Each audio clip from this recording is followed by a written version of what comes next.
What's up, everyone? We're back. Welcome to the Odum and Andrea podcast. This is a show where myself, Odum, sits down with my beautiful wife. What am I saying?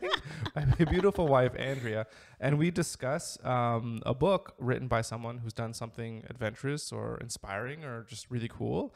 And we discuss it and see if there's anything in that book that we want to incorporate into our lives, into our search for, finding happiness, purpose, all that kind of jazz.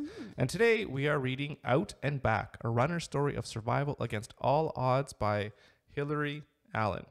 So this should be interesting. This is about, I guess she's a runner. Yes. Your favorite sport? Yes. My least favorite sport. So we'll see how that goes. And yeah, before we get started, if you like anything that we do, please check us out at odumandandrea.com. We appreciate your support. And with that, let's just take it away. Let's learn about Hillary Allen. All right. So a little bit about her background.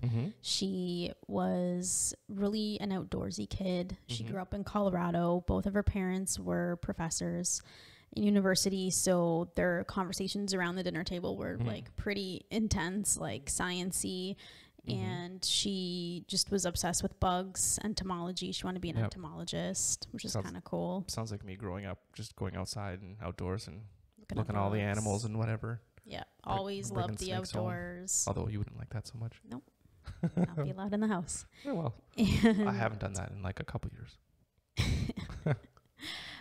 So she went to university on a tennis scholarship. And she did, I'm not quite sure what her undergrad was in. It was some biology. And then she went to grad school to work on a PhD in Colorado still in neuroscience and structural biology. So she's smart, like super smart. And she just loved biology and everything. But she didn't have tennis in her life anymore. That was kind of done when she was in graduate school. So she needed something like... She played, varsity tennis too? I guess so. Yeah, so that's pretty high level. Yeah, pretty high level. So she needed something to kind of like get out and like get her mind active, like after being in like the lab all day kind of thing. Yeah. And also I think for scientists, I think getting out and like getting away from your stuff, like whatever work you're doing, I think it like helps your creative juices kind of like build and flow. I think that helps with anybody. I mean, just take a step back from the work that you're doing all the time and get the blood flowing, get some exercise, whatever. It's going to do you good. Yeah. So that's what she used as her break, was running. And she said she was attracted to the simplicity of running. And so much in her book that she writes about running, it's like a love letter to running basically. And so much of it, I just you resonate.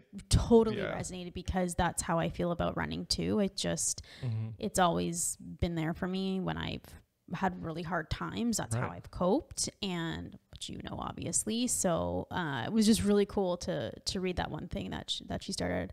So, but yeah, she says like as a scientist, she was able to go out and like let her brain wander and kind of be creative and then be more productive within the lab. So then one of her friends, after she had been in like kind of just like running for about 3 months, one of her friends introduced her to trail running. And then she was kind of hooked on trail running. And you can imagine like living in Colorado, like the trail running there must be incredible. Like there must be so much. I imagine around. so. Yeah. It's not like the prairies or whatever where it's all flat. Yeah. Yeah. And so then she began competing in trail running. And so she was doing so well. She even earned the nickname Hilly Goat. And she even has just like, imagine. Yeah. And goats, they climb up like 90-degree verticals with like little tiny things. Yeah, but she was like so good at it, running through the mountains and going through like all these kind of like obstacles on the trails that they just called her Hilly Goat. And so she even has like a pretty cool like logo with Hilly Goat underneath it. Yeah, it's pretty cool. Yeah. Trail running is like, I don't like running, but that to me is the best, because we've done it a couple times. I think we even have a few videos quite a few years back in Sudbury when we just go run some of the trails up there, and you're going up and down rocks and stuff like that. And it's just different than just running on a flat surface. It's more, which is monotone and boring to me anyways. Yeah, it's more interesting. Keeps your mind, you're thinking about where you need to put your foot. Exactly. Rather than thinking about how fucking tired you are. Right. So right. Yeah. So then this led her into, I think she did a couple ultra distances, so like 50Ks. And I was going to say, does she ever run into Goggins or anything like this? If you're talking about this, I don't know if you're getting into like ultra stuff she's going to do, but no, okay. Not really. She's so not that I know, bad water kind of running. No, because what happens is she gets into what's called sky running. So okay, sky running. What the hell are you talking about? So I'm gonna read the. I'm wiki. trying to think sky running. I'm like, are you doing something? Jumping out of a plane? Or you have like a parachute on you? No. What's going on here? So I will a jetpack. I will read the wiki thing. So it says sky running is a sport of mountain running up to or exceeding 2,000 meters, where the minimum average incline is 6% over the total distance and at least 5% and has an incline of 30% or more. So it's basically you're running mountains and you're running on ridges and you have, you're doing ascents and you're running at altitude, basically. Is it all ascending, or the definition said there's nothing going down? There's going to be both, yeah. Oh, there's going to be both, There's too? going to be both, yeah. So that's what she got into because she was so good at this trail running stuff. So it just was like one more step. It sounds really cool. Well, I don't know. And so not only that, like it's super, like obviously it's super technical like that. You have to be pretty good. It's really steep. Would this be very dangerous? Like if you run and take a misstep, you fall and die? Is it that level of crazy? Yes, absolutely. And we'll get there. Okay. So all right. In 2014, it was her first year competing in the US Skyrunner series and she won it. So she's super high level. Year. Her first year. At what age? I'm not sure how old she was. I would assume if she's like doing PhD, I would assume 20s. Like 20s. Yeah, for sure. And so she's like making all these records and doing so well in all these races. She's doing school at the same time. Mm-hmm. So then gets like sponsorships, like call her, and then she becomes sponsored by North Face, which is pretty huge. Yeah. And she signed with them. And then she just she felt like she found what she was meant to do with this running. The trail running. Yeah. And so she's sky running. So she says, science allowed me to study the physical world, but running allowed me to experience it. Yep. As a runner, I felt like the best version of myself. It inspired me to accept more challenges. So she finishes up, instead of finishing up like the PhD, she finishes up the master's, and then she, ends up getting just like a teaching position at a college. So she's teaching chemistry, biology, anatomy, and physiology. So you could do that on a master's degree? I guess so. That's really cool. Yeah. So then it gave her the flexibility. She could work, but then also run at the same time. Mm-hmm. So it was interesting. I was listening to her on another podcast, and they really talked a lot about her decision to just finish up grad school and not pursue the PhD the whole way. Yeah. And she says, and even in the book, she says a little bit about like, she didn't want to like disappoint her dad, especially by not going through and finishing the PhD. But he was just like, no, like do what you got to do. Do what you got to do. Like, I can see this is your passion, like do it. And I think what's interesting is I've had that feeling at times as well, because when I started my master's and did it for like almost a year, not quite. Yeah. And then quitting it was such a difficult decision. And that's what she was talking about as well. She felt like she was going to let people down, that she was a failure and a quitter and everything. And that's how I felt too, quitting. But it was awful for me. It's going to sound harsh, but I really hate that type of mentality, because you're basing your decision based on what other people are going to perceive you or what other people think. I mean, you have to make decisions, especially like that, based on what's best for you. Yeah. And I understand, do you know what I mean? And I also don't understand. I mean, I guess I do understand you don't want parents put so much pressure on their kids. Yeah. Well, I want you to be a doctor or a lawyer or whatever. You see that especially a lot with immigrant kids and, their parents or whatever, like come here for a better life, whatever. And they put a lot of pressure on the kids. So that's really hard on the kids. I totally understand that. But for me, being a parent, I mean, with our kids, it's like, I want to raise them to pursue the things that are important to them and really push them and motivate them to pursue those things, right? I don't care what that is, as long as it's something that they enjoy that they want to work at it to get better at it. I mean, and I don't care what it is. So I don't want the kids to ever feel like, oh, well, I'm going to drop this, but I don't want my dad to be disappointed. Like, it's not about that. The disappointment, I guess, for me would be like, you just don't put forth the effort to get the best life possible for yourself. Yes. I don't care what, it is, as long as it's not on the pole, I guess, Yeah. Right. So Yes. anyways, there's a little bit of an aside there. It's just unfortunate too, that, you put that much pressure on yourself. But that's what I'm saying is, and I think it's more you, and I know that totally it was me putting pressure on myself, right? Because once I quit and I told people I was done, no one thought I was a loser. And it was such a relief, I would imagine, too, right? But then you put yourself through all that stress and worry for nothing. And it's because you're doing things that are not true to you, right? And you're letting other people guide what your life should be. And that's a terrible way to live. It is. It really is. Yeah. Anyways, well, that was a great lesson. So thanks for listening. In August 2017, she was ranked number 1 in the world skyrunning circuit. And it helps that there's like 2 people that do this in the world. Well, I've never even heard of this before. So how big is the sport? I don't know. I think it's big. I mean, it's big enough. Obviously, there's always insane people that do these kinds of things, right? But, interesting. Yeah. She goes to Tromso, and this is in Norway, and it's one of the hardest ultra running, sky running races in the world. So sorry, you said ultra running there too. So it's a sky running, but it's like also like 100 miles distance. Kind of thing, or whatever. Or ultra is anything over 50 miles, I think. Is that 50K. Kind of I thought it was miles, because 50K is just a little bit over a regular marathon, right? Yeah, I'm not.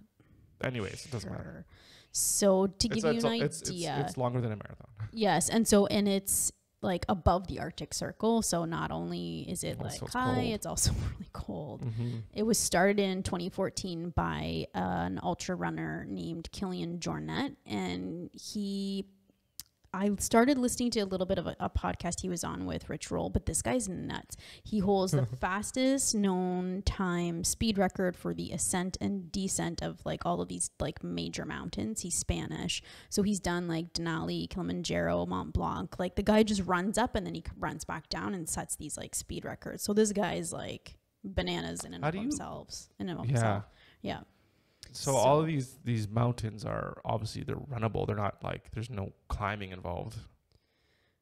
Well, I don't know. I'm not really sure.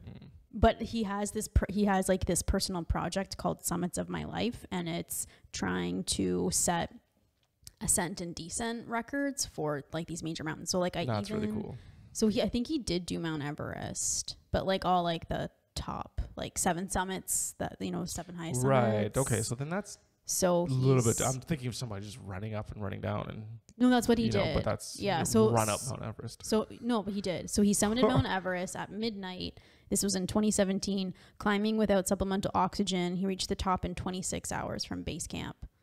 So and then 26 hours. But don't you have to like do all that assimilation stuff?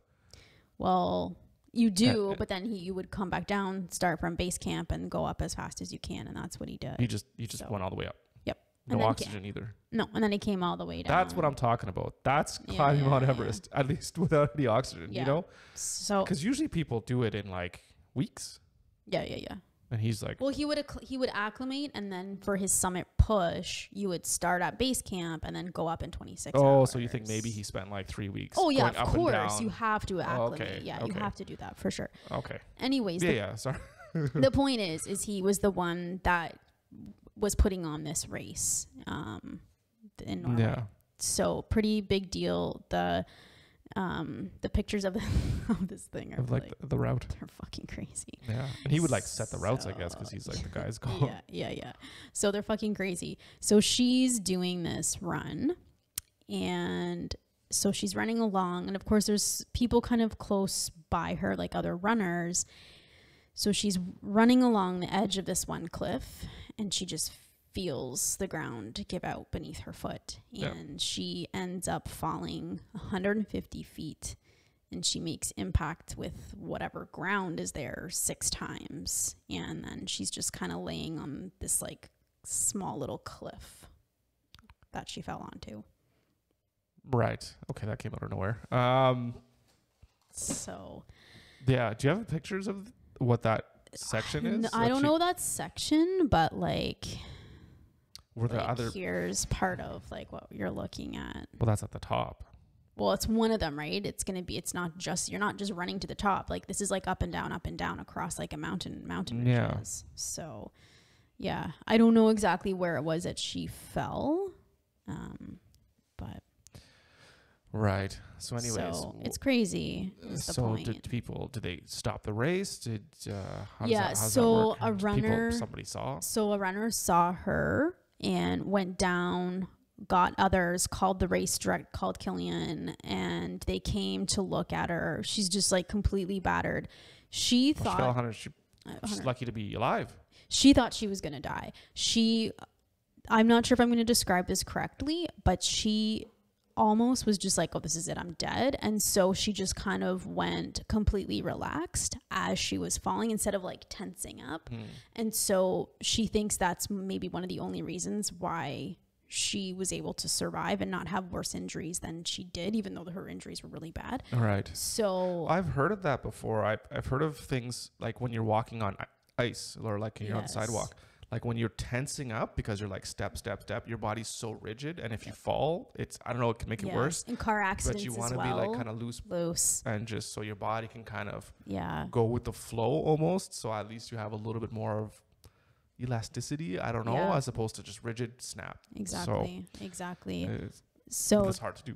Yeah, obviously. That's crazy. 150 feet. How many meters is that? So that's like divided by 3. So that's like 50 meters. That's crazy. Like, how did you not, like, how many stories is that kind of thing? I don't know. It's a lot. It's fucking crazy. Yeah. So it took them 30 minutes just to get there and to get her like helivaced out of there because it's so like there's nowhere to land a fucking helicopter. Right. Well, like they had to. At least it's not at the top where the air is so thin that they can't even get a chopper. Yeah. Well, I don't think it was quite that high, but it was still. There's hardly anybody anywhere that. Anywhere. Yeah. So at the hospital, they're like amazed she doesn't have any internal injuries, like no internal bleeding, which is like really, really lucky. Could be like if she got it on enough of an angle to slow her down, and because it's not a straight fall that you can kind of roll alongside. But like she's falling and like hitting 6 different times as she falls. I know, but that's what I mean. So at least. Yeah. If you hit and you just kind of roll off as opposed to like get impaled by like a giant rock. You know what I mean? Right. Of course. Yeah. Like, yeah. And the other thing was her legs weren't broken either. She didn't break her legs, which is pretty crazy. Do you want to go over? Yeah, for sure. So she had 14 broken bones, her back, ribs, both of her wrists, sprained an ankle, ruptured a ligament in her foot, which is really bad actually. It's like ligaments are really bad. She had a concussion. You'd almost rather break your bone than get a ligament torn. She had concussion and of course like she's all like scraped up and everything like that, right? So she is in Norway for about 2 weeks. Her mom, was she in a lot of pain? She fell? Did she say? She doesn't talk too much about the pain actually, which was kind of surprising. Like, she definitely was in pain. Like, I think what was harder for her was, and I totally identify with this, is becoming totally dependent and weak on other people. Like she couldn't do anything for herself. Oh, you talk afterwards. Well, even like within the hospital, right? Like definitely she's in pain and dealing with that, but the mental mind fuck of like, I can't feed myself, I can't go to the bathroom by myself, I can't do all of these things by myself. Like if you're a very independent type A person, like that's really difficult. Yeah, for sure. So she's in Norway for about 2 weeks and she's able to be transferred to Colorado. When she gets to Colorado, they do have to do surgery on her wrists and they do have to do surgery on her foot. On her hands. So when does she get Doctor Strange powers? So she goes home, she gets reassessed by the doctors in the States. And so they put all kinds of like, when she was in Norway, they're putting like plates and screws and all kinds of shit everywhere, right? To help her. Just set the bones or whatever. The bones and whatnot. So, but they want to what did they want to do? So they wanted to remove a bunch of this hardware. They thought that's stuff. You put that in there, it's staying in you for life, right? So that'll really restrict your mobility and range of motion and all that kind of jazz if it stays in. Yeah. So I think they wanted to switch some stuff out so that the healing could be better and so that she could have better range of motion once things were healed and once she did physio and that sort of thing. Yeah. And then they also wanted to do more surgery on her wrist, and then the podiatrist or whatever foot surgery doctor she was talking to said that the doctors in Norway missed, it's called a Lisfranc fracture. And it's the ligament that's bridging like the arch of your foot. So I guess like this ligament here, and it contributes to the integrity of your foot, right? Like it's pretty important. Well, especially if you're a runner and taking steps and whatever. Exactly. Something tells me she's going to bounce back, but hey. So she needed more surgery for this too.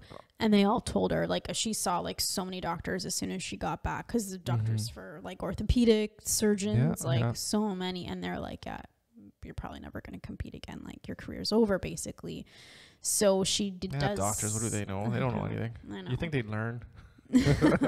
So she does the foot surgery, and then she gets the surgery done on her wrists, and that one's really, really crazy painful. And like afterwards. Yeah.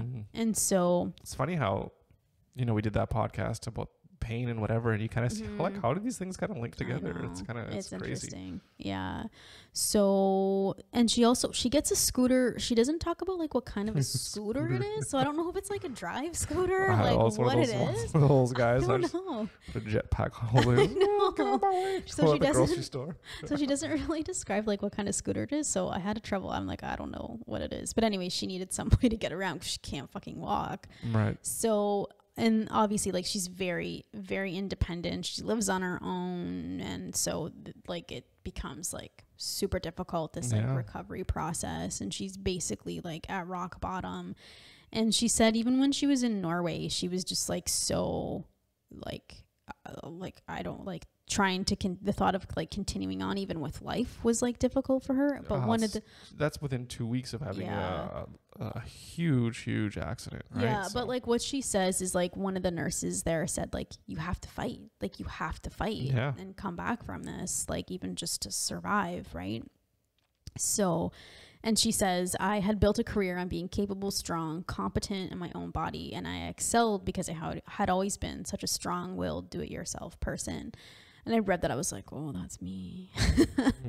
So it just like everything she talks about like so resonates with me. And she talks a lot about, having kind of like to surrender to other people and asking for help, and not just asking for help, but being able to like receive help. It's not even surrendering. It's just, it's good to have people around you that you can trust and count on, that are going to be there for you because they actually care for you and they want to help. So there's such a big difference. And I feel there's a lot, in our society, there's really, how do I word this?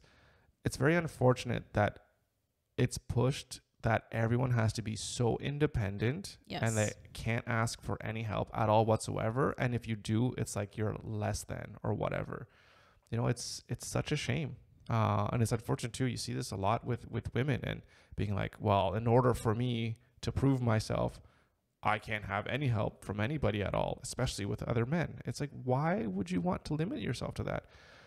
I mean, being in a relationship, with someone and having that person that is going to be there for you, that is going to help you through tough times and not ask anything from you or not to degrade you or make you feel as if you're less than, there's nothing wrong with that. In fact, it's critical to maintaining healthy and happy relationships with other people. And I think maybe what we've gotten away from, like not living as like together, so closely together, just our small communities and tribes. We've kind of forgotten like life is a team sport. Like you need other people to help you out with things. If there's anything I learned from, was it Castaway? Is that being alone and having to do your own dental work is not is not fun. No. But yeah, absolutely. It's the forgotten art of just living with other people and having, it's easy when you're like in a community. Okay, well, some people do the cooking, some people do the hunting, some people do the making the clothes. Some people do, everyone has their particular skills that they bring towards the table. And when someone's having a hard time, it's okay to help bring them up because it's for the benefit of all. Don't get me wrong. I'm not a person to say like, we're not individuals at all. And it's all collective. Like, no. But in terms of something like this, when you need to have help, don't be too proud, to ask for help, and don't be too hard on yourself. If you break your legs and you need help, getting out, taking a shower, it's okay, Yeah.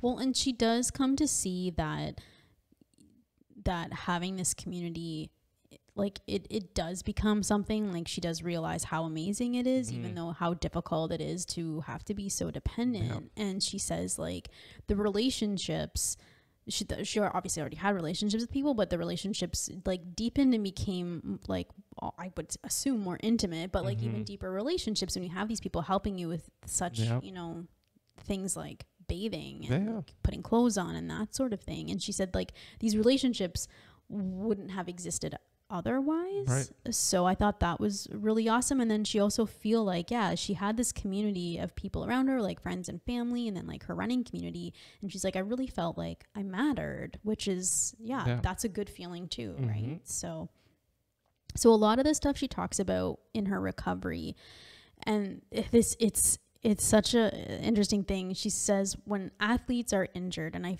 felt this so hard, it's not just obviously the physical pain. The physical pain is tough, but I think as an athlete or someone who's used to pushing themselves, physical pain is like, you can almost like, you can get through it, but it's more like the loss of, it's like part of your identity. Yeah. The ability to do the thing that is such a huge part of your life. Well, and not only that, but like that's like how you cope with things. And so when that's taken away, you lose your like, coping mechanism. How do I cope with this? Right. And it's this like weird place to be, I think. So she did a lot of journaling. Like I guess she had always been a journaler, and so she wrote a lot during journaler. Is that a word? I don't know. It is now. Journalist. Yeah. Because she did have like a lot of really rough, really dark times where she thought of ending it all. Suicide, like that would have been like that would have been easier than having to go through this recovery, also with not knowing if you're ever going to be able to get back to something like you had just devoted your life to, right? And you were on top of your game and everything. So and so I think it really, the journaling really helped her to explore those feelings, get them out. Yep. And then she would write huge lists of like affirmations that she would then like read to herself all the time. And then her main mantra that she came up with was like, just show up. Just keep showing up. And she had to just do it. Wait a minute. She had to like completely reframe like progress, right? And instead of thinking about it in like a month, 4 months of training blocks, right, it's like, it's just a day to day, hour to hour. What can I do? Just do a little bit better every single day. Yeah. So she talks a lot about her like recovery. So she's doing physio. She finds a really awesome gym where part of it is helping athletes like get back after like an injury or a setback. I think she ends up doing a bunch of different physio and kind of recovery stuff with another athlete that had like similar injuries as her. Okay. So she does have kind of like a buddy to be like accountable to, even if like one didn't want to go, they'd be like, oh no, you got to go. Yeah. Like, or even someone who's experienced kind of the same thing and kind of all along the same path. And yeah. So it took about 10 weeks before she could bear weight with her arms and her back and her feet. The foot obviously took a lot longer. It took about 3 months until she was really able to kind of walk on it. So then she even goes back 3 weeks after the accident. She goes back to teaching because I guess like it was like in September, like it was that, I think it was in August. So 3 weeks, because she spent the first 2 weeks in was it Denmark? Norway. Yeah. And then 1 week she goes back to the States, and then she's back teaching. But that's when she's in her scooter or whatever. Yeah. I guess. Yeah. So I thought that was kind of interesting. So it's very interesting because you're talking about, she's so down and like having to do whatever. And then, so thinking of suicide, but then she's teaching. She's already going back out there. I guess it's just one of those ways to try to cope and to get keep back to mind, like normalcy. Get your mind occupied with something other than like, oh shit, my body's busted up. She also talks about how being an athlete and knowing that there is a mental component to, especially with ultras, and then especially with like the sky running, that she would use those strategies that she used on those races, even just to get through the hard parts of her recovery. So, which makes a lot of sense. And then because she would talk a lot about like having to problem solve on her runs. And I think like in terms of like nutrition, when you're going to fuel, when you're going to hydrate, and then if you have like obstacles you have to get through. So it would really help. Do they have to bring all this stuff with them when they're running? Or are there like, when you're running a marathon, there's stations where you just get water, but. So they do have aid stations for sure. They have to. I'm reading one book right now. And there's an ultra. I think it's 100 miles, and they even have scales at the aid stations that weigh you to make sure every time you're not losing too much. Yeah, and I mean, because I think this is going to be like water. Yes, it's water. I was going to say it's hydration to dehydrate. Yeah, but definitely like you can have like most of these ultra racers, like they have their races. They get people to help them like crew their races. So I think it's like a bit of both. Okay. Yeah. No, the race organizers, you totally have to have aid stations or just for, So the other thing that was interesting is she talks about like walking and being out and about in town the first time, like without her scooter or her casts. And she said like she felt so naked and vulnerable, and she was so nervous about people walking around her, and she's like, don't you understand, like I had all these injuries, like don't walk so close to me. And I was like, oh. But then what was really interesting was she said, I have no idea what everyone else has been through to get right here right now in front of me. And so, because it's like, to look at her, you wouldn't think anything was wrong with her, even though she herself knows what she's been through. She feels so vulnerable. It's just like, you never know when you're walking down the street who's there, and every single person, what have they been through, whatever. And all the more reason to be kind to other people. And just to have empathy. Well, and even it's just like, if someone's shitty to you at the store, if you're like out, if the cashier's kind of bitchy, and it's like, well, maybe that person's not a bitch. Maybe they're maybe they're just having like a really bad day. But I mean, I totally get what you're saying. You just don't reciprocate with meanness or whatever. But at the same time, it is take a specific type of person to really bitch out at somebody in public. Oh, of course. I get you're having a bad day, but damn.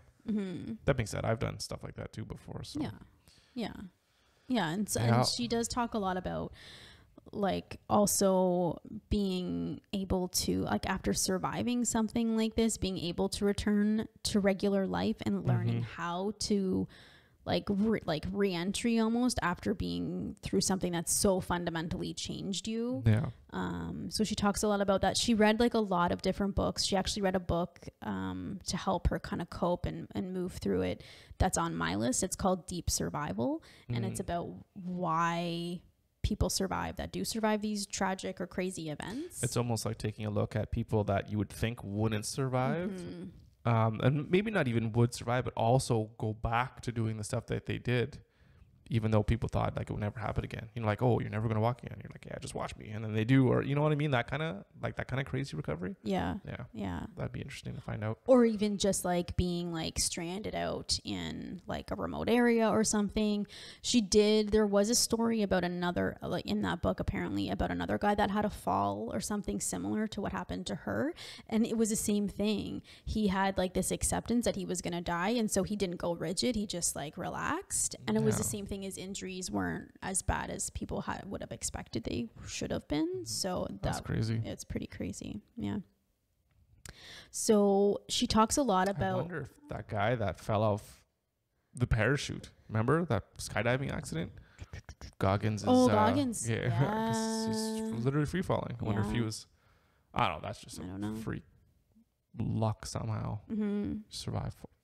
Yeah, I know. I don't know. Yeah. Well, in that example though, he was training all those guys, and he had given them like the first aid or what to do in the kind of almost that situation, like saved that day before, and that's the only reason why because they had to cut a thing up in his throat, right, so he could breathe. Yep, so I've seen that in the movies. Yeah. Oh, no problem. Oh. Oh, no thanks. She talks a lot about belief and the power of belief. And one of her main things that she says, one of kind of her mantras that she says, and when she does talks, she says, believe that your best athletic days are ahead of you. And that's what she kept telling herself. Like, it's not in the past. Like, I have a future and my best days are ahead of me. So that's always how she would say it. And like, you know, you give that power of belief, you give yourself permission to dream, like that you can do this. And so she did have this huge big goal. She doesn't tell you what this goal is until the very end of the book, but she has this huge big goal in mind that she wants to hit. And so it's like that, I think, kind of kept her going, like that belief in herself, that the possibilities were At what point do you have to be a little bit more down to earth and be like, well, I'm 50 years old now. I'm not going to be as good as I was when I was 25. Yeah. I don't know. I thought the same thing. Still believe. Like I thought the same thing. I think for her, because she was so young. When you're young, for sure. Yeah. Because you're not at your prime. But if like you're past your prime, it's not like Wayne Gretzky now is going to be like, you know what? I believe that I'm going to be better than I was when I'm like, probably not. Yeah. But I think the principle there is just believe in yourself that you can overcome what it is you're doing and you can turn out better on the other side. So there's still lots of things too. Like even for me, I still feel like I'm at the age now where I can still end up being in the best shape of my life, even though I'm going to be, you know, I'm in my 40s, right?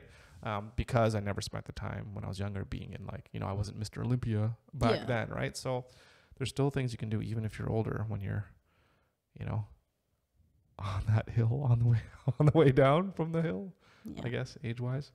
Sucks to think about getting old. It does. Anyways, sorry to derail this into the gloomy. That's okay. This is just a couple old people talking. I know. So they give her the clear to start running. This is, I think, like 3-ish months after. What year we're looking at now? This is like 2018, I think. 2017, 2018, into 2018. And so she starts running, and so she just does like 1 minute on, like really slow, because like her calf has like atrophied like over this time too. Yeah. And so she's running with another runner that's also recovering, and so by 6 months post-op, she's running up to or post-accident. Yeah, she's running up to 14 miles, and half of them she's running them. So which is like pretty incredible when they said you're never gonna compete again, and she's already done 14 miles. Running. Like that's nuts. So then she needs another surgery because 2 screws were placed in where they were repairing the ligament. 2 screws were placed, but screws. Yes. So they screwed the ligament onto the bone. I'm not sure exactly what happened, but one of the screws that they used broke, and so she needed surgery to remove that. Must have been painful. Yeah. So before this surgery, she does this fundraising race, and I think how it is, it's like a mile that you have to run up this mountain, and so she ends up doing 20 miles. Yeah, well, why not? Why not? So, but it was like a huge like boost for her, because it's like, okay, if I can do this after everything I've gone through, what else can I do? I'm not even just running on a flat surface, like I'm running up a fucking mountain, and I can do 20 miles of this, then I can go into this surgery knowing that I'm going to be able to come back from it. Like it's just one, like, you know, because I think that's the thing too, is like what people maybe don't think about. And I tell this to Tristan all the time, like success with anything is never just linear. There's peaks and there's valleys, and there's always setbacks. And so that's what is happening there. So she gets the next surgery, and she almost says like the one thing too, she talks a little bit about how so many runners get like, or athletes in general, they get this like kind of burnout, and you just like are going through the motions, like you're just putting in the miles because you got to put in the miles. Yeah, it doesn't become fun anymore. It's more like a job. Yeah, so she's saying like this almost kind of gave her a little bit of a reset, because then she was able to like kind of fall in love with it again, just for the action itself, like not for, well, I just need to get these miles in. I need to get this training run in because I need to train and blah, blah, blah. Like start to remember that you're running and to look up at the beauty around. Exactly. Exactly. So she does eventually, and she does talk to a therapist. She talks about that, how she does get some kind of therapy help with kind of like finding that like acceptance with whatever's going to happen. And what else? And yeah, because she's like a huge perfectionist. So yeah, so sorry, I'm just going just to look here. So she's returning back to races, and so she decides to run after this other surgery. Yeah. So she's, she does a rehab. She goes back to this gym where it's just for like athletic rehab and that sort of thing. And so she runs, it's called the Broken Arrow Skyrace. And yeah, it was a vertical kilometer and then an ultra 52 kilometer race. And this was 10 months after her accident. She gets second in the vertical kilometer, and she ends up finishing the 52 kilometer race as well. So 10 months after your accident, you've had how many surgeries? Right. She does like an ultra. Yeah. So it's pretty crazy. So, and to say the least, no shit. And what she says is she a week later after this, and she goes to Italy and she wins a race there. So it's pretty incredible. And what she says is that she was a new kind of athlete, one whose happiness and self-worth doesn't require winning, one whose self-confidence and joy brought out the best results. Because I think that was the other thing too. She was like equating winning all these races with like her self-worth. And it's like, you can't do that. You have to just accept yourself and love yourself regardless of where you place. So, and then again, she's in the Andes in Chile, and she does an 80 kilometer race there. And so yeah, it's just like it's nonstop. So nuts. So there is another thing where she's running, I think this is like the next to January, so this is like almost like 18 months after her accident. She's running just like a training run at home, and it's just slippery ice, and she falls. And she broke her ankle again. I was going to say her ankle. Which needed surgery again. So, but again, because she's already done this recovery, she has community, she knows she can do it. So. And that's just one bone. Or well, maybe it's broken lots of spots if it needs surgery, but whatever, right? So eventually she goes back to Tromso, back to Norway, back to this race. Gonna finish it this time. Yeah, so she goes... Conquer the fear, maybe? She goes with the guy that actually rescued her, that found her. And they go to that spot, and because that's the first time she's like really seen him in person since that accident. Right. And so she spends a lot of time with him, and he like recounts the whole thing. So I think for him, it was like really traumatic as well, right? You see someone fall like that, and you're trying to like help them survive. You don't think they're going to make it. And so it was really cathartic and important, I think, for both of them to kind of go back and get some closure. And then her family and friends are there with her as well. So she's able to make some new memories and like kind of reframe it. And so, yes, she places 11th in that run. So it's pretty good. Yeah. Considering there's only 11 people in the world that are going to do it now. Yeah. I'd love to know how many people. Is it like hundreds, you think? No, I don't think so. It's one of those things like, like 85 people or something like that or whatever. I think it's But still, 85 insane people. Yeah. So the big goal that she had for herself as she was recovering was to run it's the longest race of her career at that point, and it was a 145 kilometer race through the Alps in Italy and in France, and it's called Tour du Duc de Savoie. I'm not saying that nicely yet. And so it's nearly 30,000 feet of climbing. That's insane. Why not? Yeah, why not? So she and so she finished it. Yeah. And yeah, so it was kind of like, who cares about how you place? Like, just finishing it. Yeah, and it was just like the accumulation of like all of her hard work, like mental, physical, recovery, everything for those past 2 years since her fall, and just to even completing that race. Yeah. With a perfectly never been broken body would be insane. But and then it's just like, again, that affirmation that she already had, like, believe your best athletic days are ahead of you. Yeah, so it totally came true for her. So that's awesome. So that's her story, which is pretty crazy. And I think she has like all her stats actually in the back of the book. But yeah, so she placed I think she placed second in that one. In the 145 kilometer Alps run? Yeah. She placed second in that, which is crazy. And do they do it by category, like men's, women's? Yep. So place second in like the women's division. Women's. Yeah, 26th overall. So that's pretty cool. That's so crazy. I know. So second in women, but 26th overall. That's crazy. Know. Yeah. So that is the story of Hillary Allen. So like Forrest Gump, she just keeps on running. Run, Forrest.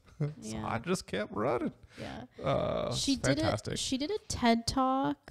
And like I said, there was only that one podcast that I was able to find her, and it wasn't awesome. Well, she's still teaching, so maybe she doesn't. No, she's coaching now. Like I think she's like a full-time runner. I think she does some like cycling and stuff now. I guess too. Getting into the triathlon, maybe. Yeah, maybe. Yeah. So yeah, but I just thought married or anything like that now, or no? I think she's still single. So or whatever. From what I can tell, I don't know if she's, but she's still running and doing all that because she's stuff. still, late 20s, early 30s now, I would imagine? Yeah, I think so, something like that. So, but so it was if you're a runner, like you can she just loves running so much. And it's just like, everything I feel about running, she totally put into words, even though like that type of running is like. Not for you? My feet hurt thinking about it. My hips hurt. I was going to ask in terms of running, because I mean, I hate running. Like on a flat surface, I was like, I'm not going to do it. Yeah. But that being said, do you want to go do trail running? I would do trail running. Trail running. Yeah, I love trail running. Not crazy trails, but even just running on the rocks around here. Yeah, no, it'd be really awesome. The trail. Yeah, we went for the hike that I went with the kids just last week, this week. Whatever. It was nuts because it was a really well-worn trail, but there was so many tree roots. Like it was I've never seen a trail like this before. The tree roots were just insane. Even just walking. Well, would it be just like going through a trail in Algonquin Park kind of thing? No, this was like next level tree roots. Like this was like old growth forest. So the tree roots were just like nuts. Well, I should check it out. Walking through it was like a lot. So running through it, it's got to be careful. You couldn't. There's no way you could run through it. Oh, of course you can. She's running up mountains and running up people are running up Mount Everest. You could run through a couple trees. You'll see. Yeah, you just run. Well, you're just going slower, right? Like you're not full tilt. You know, Usain Bolting it. Yeah. Usain bolting, but trail running, I love when we did that one in Sudbury. It was awesome. It was so much fun. Trail running. It's more interesting and it makes it go by faster. I find. Yeah. 1 to 10. Right. We have to figure out our rating system too. Oh, did you happen to look up what it's like? What it's rated on? Like Goodreads or whatever? Oh no, that's a good idea. I haven't. Well, that's what Gavin was saying. Like maybe do your rating and then what people's rating are. That's a really good idea. Totally forgot. But anyways. Yeah. Well, what's your rating? So I'd probably give it like a 7 would be my rating. Okay. Yeah. That's not bad. That's not bad. You didn't give it 10. I'm proud of you. In terms of something that you want to do, I guess we're just kind of talking about that. Nothing crazy. You don't want to be running up mountains. Oh, well, here's something like Sleeping Giant. Would you want to run up that? Because we saw the guy riding, remember? That would be fun. Yeah. There's a couple spots too, but again, you're not going to fall to your death. You'll just fall to a couple scrapes and bumps. I would totally do that. Because that would probably take you like an hour to run up that thing. An hour? From the bottom? Yeah, it only takes a couple hours to climb to the top. We were out there all day. That's because it took like 3 hours just to get to the base. Yeah. I'm talking about from the base. Oh, from the base. Yeah. Oh, okay. Right, because that's where everyone bikes. You bike to basically to the base. That's what I mean. Yeah, because I'm saying it's like 2 hours just to walk there. Yeah, I think from the base to get up there, you can do it in an hour. Yeah, I don't remember, but yeah, no, I totally do that. We should do that. We should totally do that. Yeah. Next summer. Yep. Well, maybe. we'll I see. mean, there's there's trails right across the road. I'd go do that with you. But are they like Sleeping Giant? They're not Sleeping Giants type trail. Pretty. Yeah, they're good though. Yeah. Yeah. All right. Cool. Let's do it. Yeah, there you go. Awesome. Let's figure it out. We'll get back to you guys on how that goes. Get the GoPro out and cool. Yeah, GoPro. I haven't used that thing in a long time. I know. Yeah, crazy. Cool. All right. Awesome. Anything else you want to say about the book? I don't Anything think about so. Hillary? Yeah. Anyways, check it out. Out and Back: A Runner's Story of Survival Against All Odds by Hillary Allen. I think it's fantastic. For me, hearing stories about people that are down and out, and they have all the excuses or all the reasons in the world to just pack up their chips and go home. But she doesn't. She perseveres, fights through it, and then comes back on the other side like even stronger than you were before. Yeah. And we always talk about struggle and whatever. I'm not saying go fall off a cliff and then you'll come out strong on the other side. But when you go through those things and you fight, it's like the things end up tasting sweeter on the other side of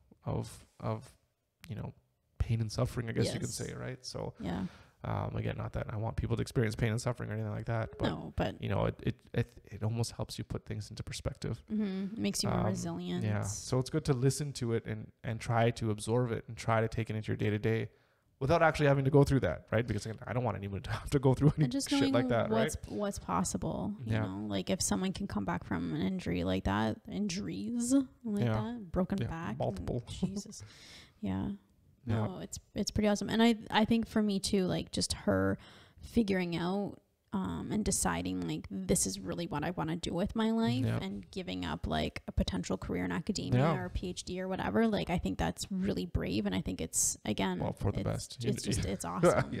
Well, of course, but it's still really awesome. And it's like build your career and build your life's work around something that you're passionate about too. Not everybody can do that. Nope. Which is good. Which is another thing that we can try to take to heart, because that's what we're trying to do here. Yeah, exactly. Right? So exactly. Cool. Well, Chris by 5. Yeah, let's do it. What was that? I don't know. I heard something else. Oh, I think it was the chair. Oh, the chair. Right. Yeah. Little tight quarters in this little place, but we'll. Oh, that was my stomach. Yeah, I was gonna say that's what she said, but anyways. Yeah. So, thank you so much thanks for listening. Thank you for watching. We appreciate the support. Check us out, odumandandrea.com, and we will see you next week. Bye.